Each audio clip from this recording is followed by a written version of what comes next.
Ahorita usted mencionó, doctora, de un hablar poético del analizante, una escucha poética, y podríamos pensar también en una interpretación poética. Bueno, y esto está precisamente, fíjense ustedes que agradezco mucho la pregunta a David Alejandro porque verás que el segundo capítulo de Poética del Psicoanálisis, hasta dónde llega mi osadía, ¿verdad? Porque ni creas que esto lo hice en soledad. Esto yo lo llevé a foros donde había 500 psicoanalistas de distintas áreas, unos lacanianos, otros no sé qué. Fue algo terrible. Y también tengo que compartirles que originalmente duró algunos años burlándose de mí Néstor Brownstein y también Frida Sal. Burlándose.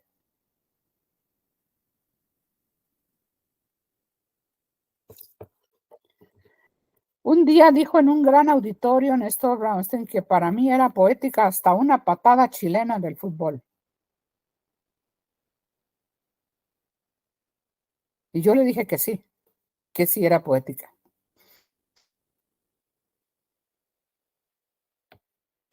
Basada en el primer capítulo, precisamente de este libro maravilloso de Octavio Paz, ¿no? ¿Lo conocen? ¿De cuál? El libro de Octavio Paz. Famosísimo. ¿Pero cómo se titula el libro, doctora? El arco y la lira. El arco y la lira. Yo no lo había escuchado. El arco y la lira. Su primer libro es El laberinto de la soledad. Su segundo gran volumen es El arco y la lira. Allí dice que es poética hasta un atardecer. Es poético que alguien se prenda fuego en una plaza. Pero bueno, yo no llego a tanto, eso es Paz.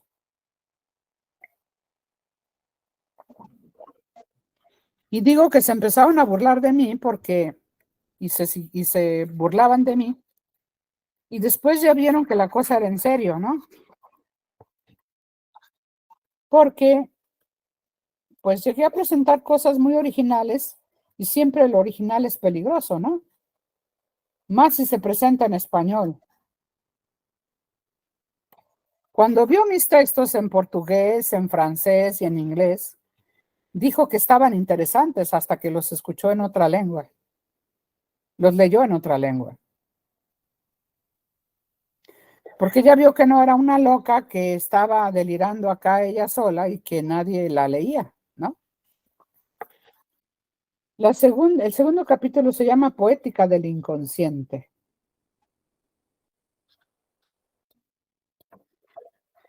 Que es donde encuentro estos elementos. Todo el texto y todo el pensamiento es una construcción. No existe un texto donde yo me haya documentado, sino que recojo de aquí, voy recogiendo de Freud, de Lacan y de otros lados, voy recogiendo estas similitudes, estos paralelos para fundamentar eso. Pero lo importante pues es esa escucha. Cuando ya salió el libro de Poética del Psicoanálisis, Jack Alan Miller presenta un seminario que desconozco si se publicó porque no lo he conseguido. Se llama, su conferencia que dio en Buenos Aires, Un esfuerzo de poesía. Jack Alan Miller. Un esfuerzo de poesía. No lo conozco. Parece que hay una versión de esto en internet. Jack Alan Miller, Un esfuerzo de poesía, búsquenlo. Traten de encontrar algo por ahí. Pero lo que les quiero compartir fundamentalmente es que cuando escuchamos eso otro que se dice, la devolución que hacemos sin pensar es absolutamente movilizadora de la estructura. No que cambie la estructura se moviliza. Movilizadora, transformadora. ¿Realmente hay una dirección de la cura cuando esto sucede? Porque yo nunca me propuse, jamás me propuse quitarle la alucinación a este hombre de que veía el cielo como panza de burro y colgaban hilachos prietos del cielo. Un escenario absolutamente surrealista. Ni Dalí lo hubiera imaginado, un cielo así.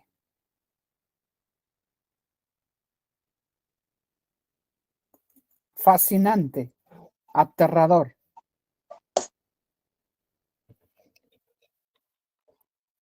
Y que esta situación de la movilización,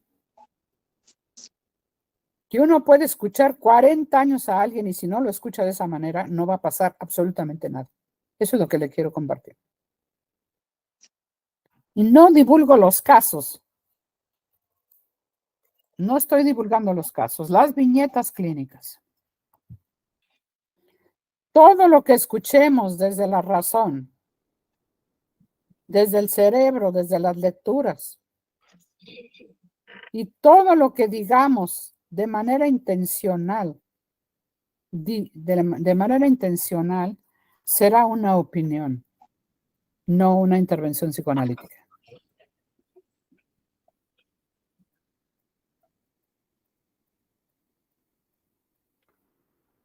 También les quiero compartir que esto se alimentó de mi propio análisis, del mejor análisis que he tenido, de la analista más silenciosa que he tenido, que le puse la vaquita de apodo. La vaquita de vez en cuando le hacía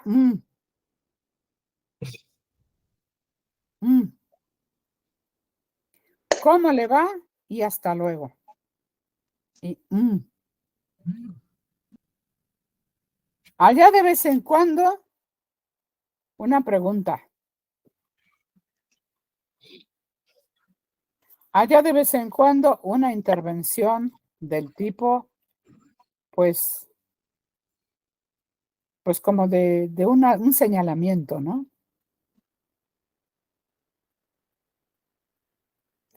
Recuerdo que conocí a un tipo en mi generación que después se hizo doctor, que se hizo, pues, de poder, de mucho poder, porque se hizo director de psicología de acá de la Michoacana, de la Facultad de Psicología.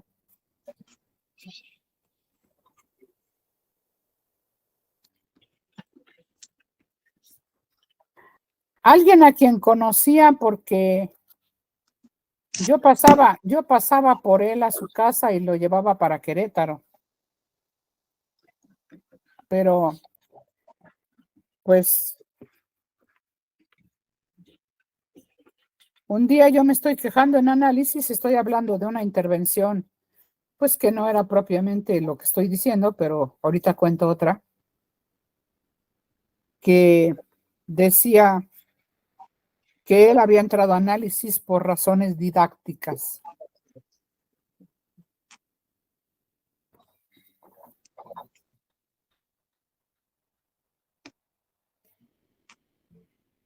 Y yo lloraba mucho en análisis con esta mujer con la que considero mi mejor análisis. Lloraba y lloraba porque le decía que yo iba a México, que tenía que rentar departamento, que estaba en comidas, que le pagaba mucho dinero, que tenía 4 sesiones por semana, que manejaba todo el camino hasta México, que estaba en peligro, etcétera. lloraba y lloraba y lloraba, y que yo tenía que ir por necesidad, porque reconocía mi sufrimiento, porque me sentía mal, y que me daba mucha envidia que alguien pudiera tener un análisis didáctico, que no creía que alguien pudiera tener un análisis didáctico porque no tenía problemas, sino porque quería ser psicoanalista. Y lloraba y lloraba y lloraba, y de pronto entra el analista y dice, sí, envidia lo que ni cree. Le vamos a dejar aquí. Y me echó para afuera.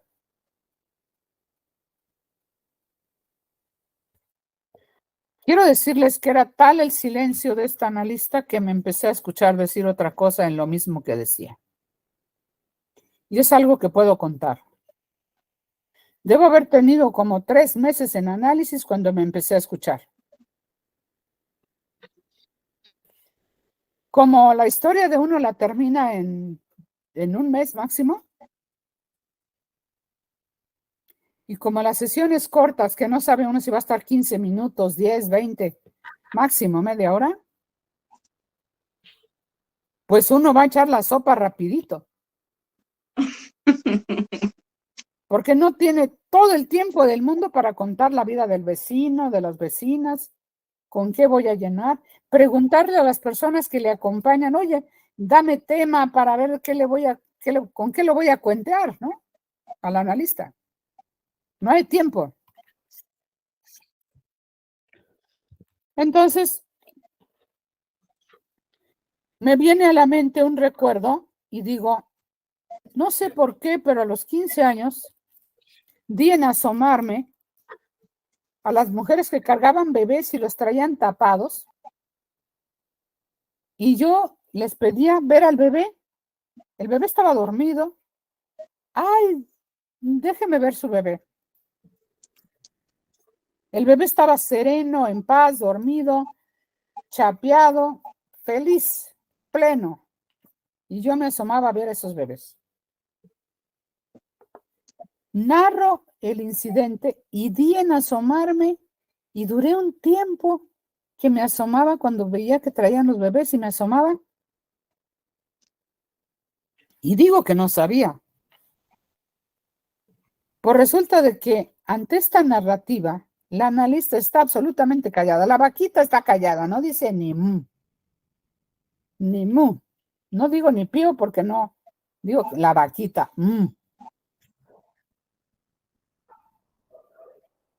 Ante ese silencio, recuerdo que suspiro y digo, ¿por qué no me quedé yo en esa edad? Y me oigo decir necedad. Y le digo, me escuché decir necedad. Y me dice, así se escuchó. Aquí le dejamos. Termina la sesión, me echa para la calle. Duré, no les miento, duré semanas que me reía de esto y tenía que esconderme de la gente porque me daba la risa en la calle.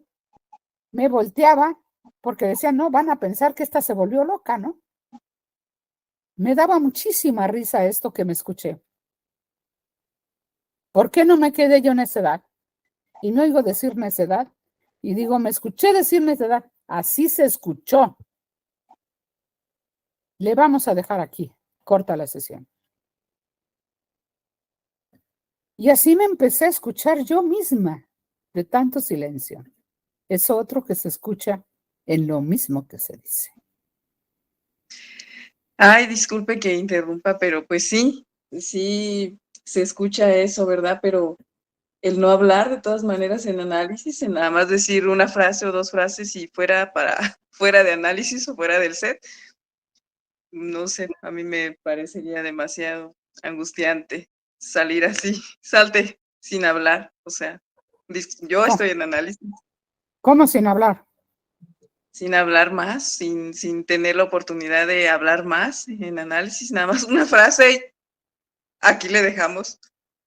O sea, ya porque por sí. Es que toda vez que uno puede componer lo que se escuchó, toda vez que uno lo retoca si tiene un lapsus ejemplar, ¿no? Como Ajá. una mujer, lo voy a dar este ejemplo.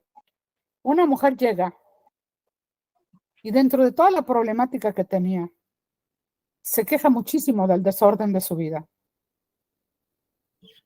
Me dice que no podría yo creer si me enseña la cajuela de su carro. Tiene las cenizas de su madre que la fueron a exhumar y las tiene que llevar a una iglesia hace 3 meses. Ajá. Una torta descompuesta que no se comió. Pero que sale de su casa y el vecino se le ha ponchado la llanta y ya le tiene que traer al mecánico.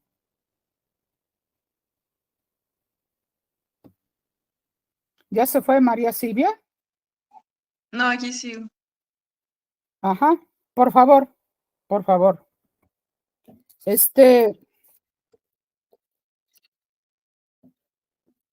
Termina el día y ella ha hecho una lista de las cosas que tiene que hacer, que urgen que haga. Termina el día y ha servido a todo mundo menos a sí misma. Ujú. Pero después de la tragedia que anuncia, del desmadre de vida que tiene y de lo que sufre, dice, pero eso sí, cuando yo llego donde hay más personas, todo es una fiesta. Yo soy el centro del universo y todo el mundo me debe favores. Aplauden, ¿sí?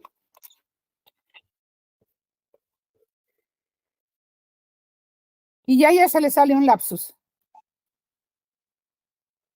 Me dice, ¿se da usted cuenta en qué cular me coloco?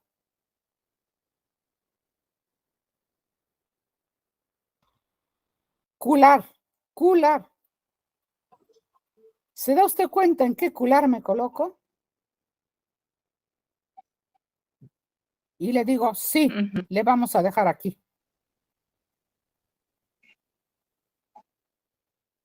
Jamás le dije que decir cular en lugar de lugar podría tener que ver con culo. Jamás le iba a explicar que el falo y que no sé qué tanta estupidez, porque análisis no se va a teorizar ni por parte del analizante ni del analista. Ni vamos a usar los libros, ni vamos a usar las intervenciones de nuestro propio analista, ni vamos a platicar. No se trata de platicar. Esa es la psicología. En la psicología se puede hacer cualquier cosa. Por eso Entiendo. no todo el mundo es para análisis. No todo el mundo aguanta el silencio.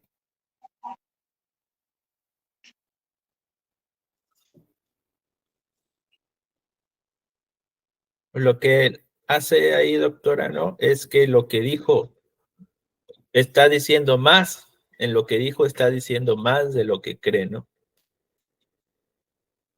En el corte de esa sesión.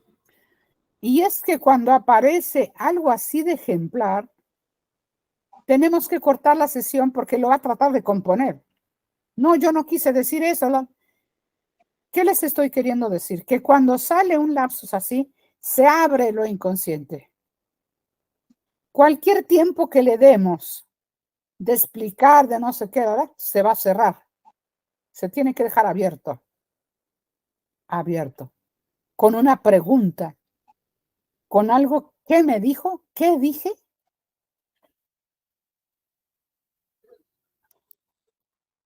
Y bueno, yo comparto y lo he vivido, lo viví con esta persona, porque la verdad yo nunca entendí cuando Lacan dice en la ética que si el análisis no es divertido, no es análisis. Salir botado de la risa durante días. ¿Por qué? Porque acuérdense que Lacan y el mismo Freud que toma a Freud, Lacan que toma a Freud, primero dijo Freud que el paradigma, el modelo, el ejemplo, La entrada al inconsciente era el sueño. Pero en el chiste y la relación con el inconsciente dice que no, que es el chiste el modelo del inconsciente. Porque cuando se deshace el síntoma, se bota uno de la risa.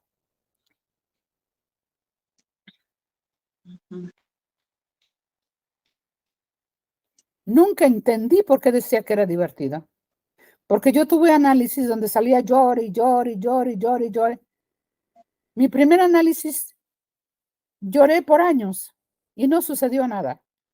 Nada fuera de lo que estaba pasando siempre. Catarsis, contención de ansiedad, etcétera. Pero nunca pasó nada realmente ejemplar, ¿no? Cuando yo llegué con la vaquita, no dije nada, pero me dijo, y va a pagar tanto por sesión y va a tener 4. No dije nada porque estaba muy necesitada. Traía una especie de brote psicótico, no sé qué, de otro lado.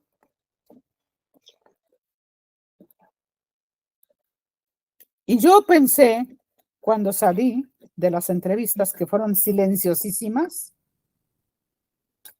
pensé, ¿con qué le voy a seguir pagando México, pasajes, etcétera, etcétera? Como tenía que tomar una sesión un día y el otro, las otras 2 sesiones un día y 2 sesiones del otro, tenía que alquilar departamento, ir a hotel, etcétera.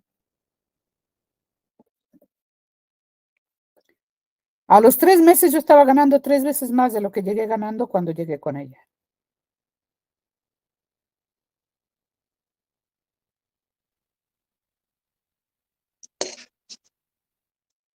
Doctora, ¿se puede saber cómo se llamaba su analista? La vaquita está en Asunción, Paraguay.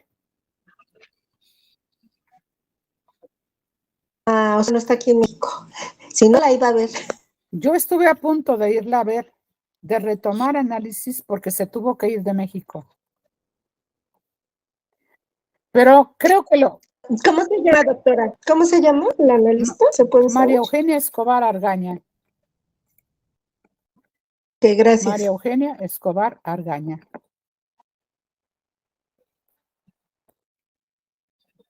¿Cómo se llama la vaquita? Yo estuve años con ella.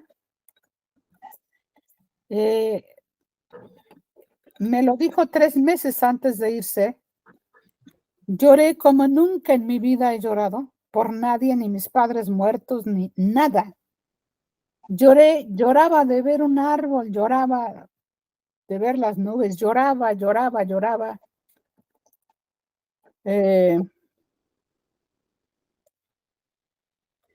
Y algo que fue increíble, fue un lapsus mío al final. Porque yo quise decirle en sesión que no quería que llegara a la última sesión.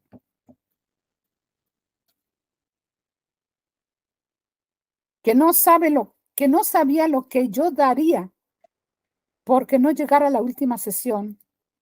Y cuando lo digo al revés.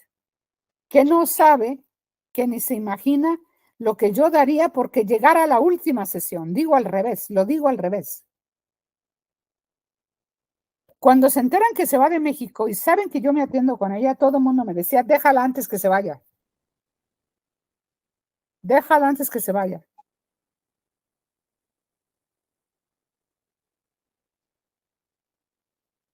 Llega la última sesión. Le digo que no sé si retomaría análisis en otro tiempo y que necesito que me dé algún teléfono, algún domicilio, algún teléfono, alguna referencia por si retomo análisis en el futuro.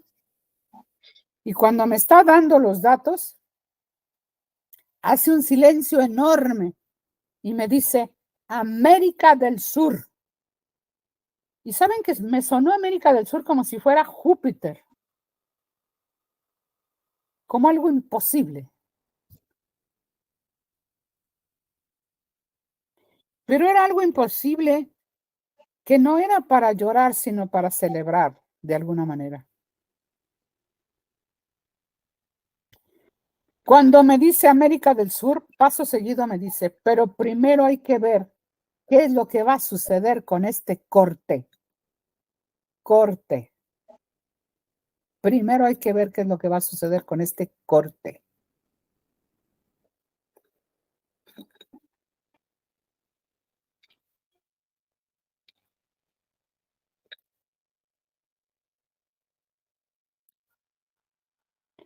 Y también quiero compartirles que con ese corte sucedieron cosas increíbles porque después de llorar tanto, tanto, tanto, tenía una extrema felicidad de vivir, que se la manifesté porque lo empecé a sentir. Le dije que yo siempre había pensado que las personas felices eran idiotas. Ah, sí, se casaron y fueron muy felices. Claro, eran un par de idiotas. Que yo no estaba feliz, que yo no era feliz. Y lo dije casi como lo dice Lacan, pero yo lo leí a posteriori. Yo no había leído esa frase en la Ética de Lacan. Dice que cuando el analizante tiene la dicha de encontrarse con un analista, quiere decir que no los hay, que no se dan en maceta. Cuando el analizante tiene la dicha de encontrarse con un analista, está feliz de vivir. No que vive feliz, está feliz de vivir. Y que el analista no tiene más nada que ofrecer más que lo sublime, la sublimación. Crear el objeto perdido, crear el objeto que ha perdido.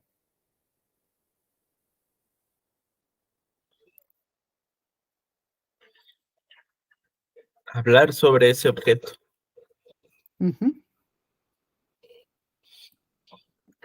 Para ir finalizando, doctora Rosario, ¿Sí? me gustaría pensar en un fragmento de la interpretación de los sueños. Es una carta del poeta Schiller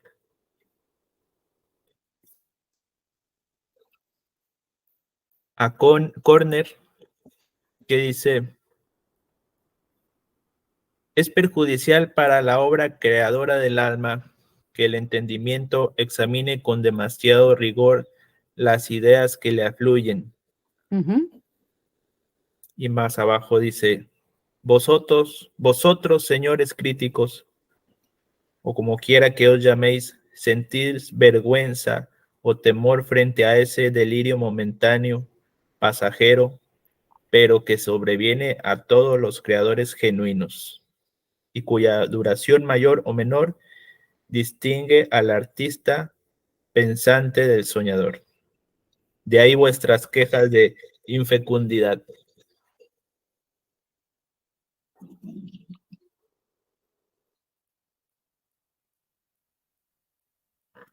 Es uno de mis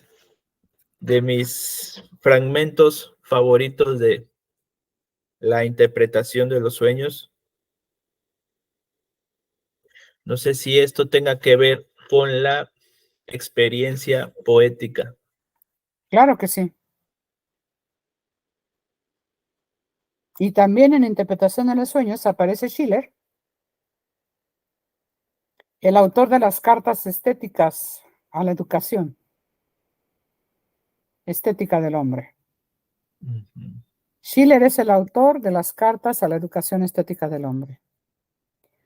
Cita a Schiller y dice: el analizante, como el poeta, debe hablar sin pensar,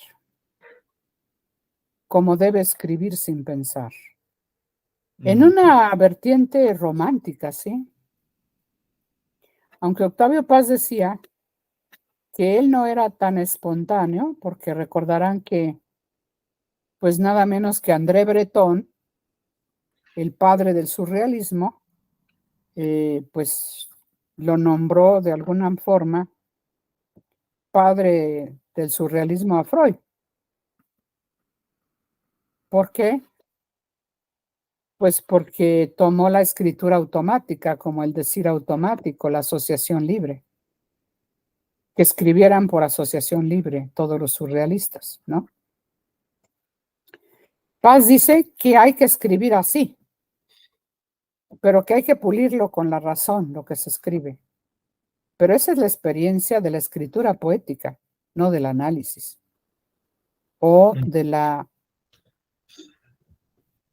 creación poética espontánea. Y también dice que no hay que rechazar los dones de los dioses, aquello que no buscamos, sino que encontramos. Por eso, desde el punto de vista de Lacan, el analista nunca busca nada, siempre encuentra. Yo no busco, encuentro, dijo nada menos que el biógrafo más importante que ha existido en la historia de la cultura, Stefan Zweig, con quien se escribió Freud. Stefan Zweig, S-W-I-G, Zweig, Stefan Zweig. Stefan Zweig, que era el mejor biógrafo y ensayista,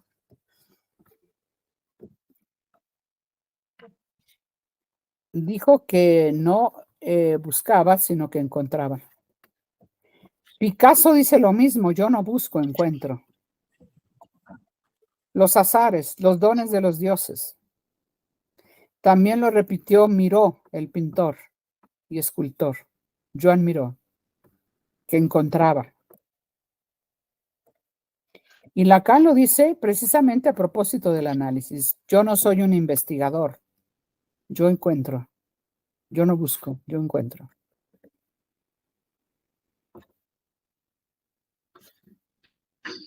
Este fragmento está en el capítulo 2, que se llama El método de la interpretación de los sueños y habla sobre la asociación libre, ¿verdad? Entonces, este fragmento pues nos muestra que la misma asociación libre es una experiencia como la del poeta, ¿no?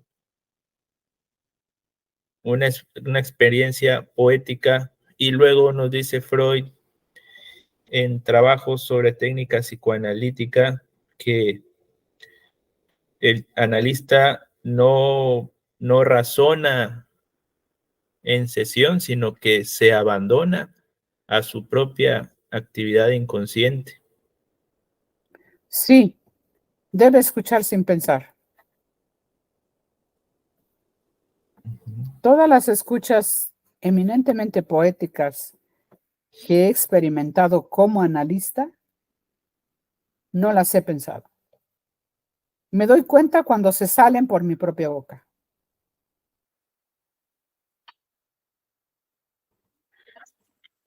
Muy bien, doctora, pues